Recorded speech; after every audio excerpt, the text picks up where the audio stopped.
Kisah ini bermula saat keluarga kecil, Cimo dan Liza, memutuskan untuk membawa kedua anak mereka, Elisa dan Mochi, berlibur ke pegunungan. Bersama mereka, Rama, pembantu keluarga yang setia, ikut serta untuk membantu perjalanan. Hari itu cerah, namun takdir seolah menyiapkan hal lain. Perjalanan yang awalnya penuh tawa, berubah ketika Cimo mengambil jalan pintas yang membawa mereka ke hutan lebat. Jalan yang semula terlihat mulus perlahan berubah menjadi berbatu dan sempit, dikelilingi oleh pepohonan tinggi yang membuat sinar matahari hampir tak mampu menembus.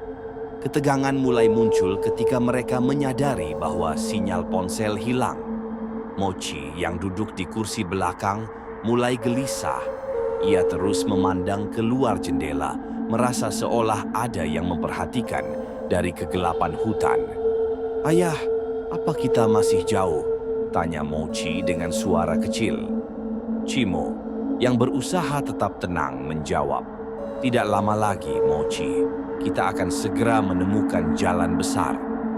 Namun sebuah bayangan tiba-tiba melintas di depan mobil, membuat Cimo menginjak rem dengan keras. Mereka semua terkejut dan Liza memegang tangan Mochi dengan erat. Bayangan itu begitu cepat sehingga mereka tidak bisa memastikan apa yang mereka lihat. "Apa itu?" bisik Elisa yang biasanya tenang, namun kini terlihat tegang. Mereka memutuskan untuk keluar dari mobil dan mencari tahu. Namun saat mereka kembali, mobil mereka lenyap. Hanya ada jejak ban yang mengarah ke jalan berkerikil yang berbeda. Di tengah kebingungan, mereka menemukan jalan setapak yang tampaknya menuju sebuah desa kecil. Kabut tebal mulai turun, menambah suasana mencekam. Rumah-rumah tua dengan dinding kayu lapuk berdiri di tengah kabut. Tampak seolah-olah ditinggalkan bertahun-tahun lalu. Namun anehnya, lampu di salah satu rumah masih menyala redup. Mereka mengetuk pintu rumah itu dan seorang perempuan tua muncul. Wajahnya penuh kerutan dan matanya menatap tajam. Ia membawa lentera yang redup. Suaranya serak saat ia berkata, "Kalian seharusnya tidak ada di sini." Mereka mencoba menjelaskan situasi mereka, namun perempuan tua itu hanya menggeleng pelan. "Malam ini jangan keluar rumah. Apapun yang terjadi, jangan buka pintu." Mereka diizinkan bermalam di salah satu rumah besar di ujung desa. Malam itu, keheningan mencekam menyelimuti mereka. Mochi terbangun oleh suara langkah kaki kecil di luar kamarnya. Suara itu terdengar mendekat, diiringi oleh bisikan pelan yang memanggil namanya. "Mochi, Mochi." Mochi menggigil ketakutan. Ia berlari ke kamar Elisa dan membangunkannya. Elisa yang awalnya mengira adiknya bermimpi buruk, mendadak terdiam saat mendengar suara bisikan yang sama. Sementara itu, di kamar lain, Rama melihat sesuatu yang aneh di luar jendela. Ada sosok anak kecil berdiri di tengah jalan, menatap ke arah rumah dengan kepala sedikit miring. Ketika Rama mencoba melihat lebih jelas, sosok itu menghilang dalam kabut. Namun ketenangan malam itu tiba-tiba terpecah.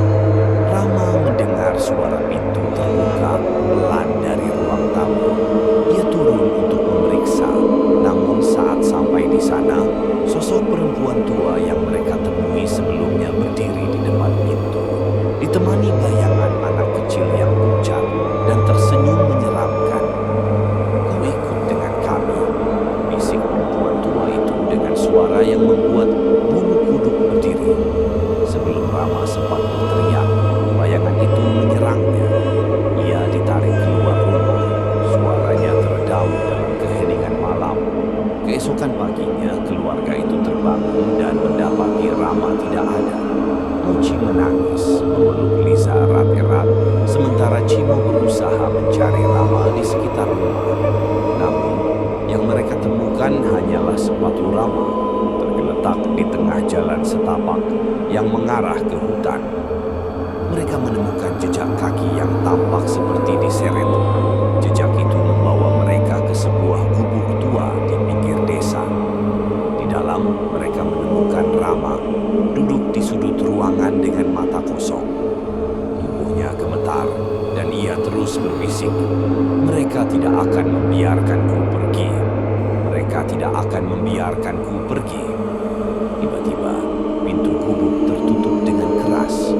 Suara tawa anak-anak kecil bergema di seluruh ruangan, diikuti oleh bisikan, "Kami punya dia sekarang."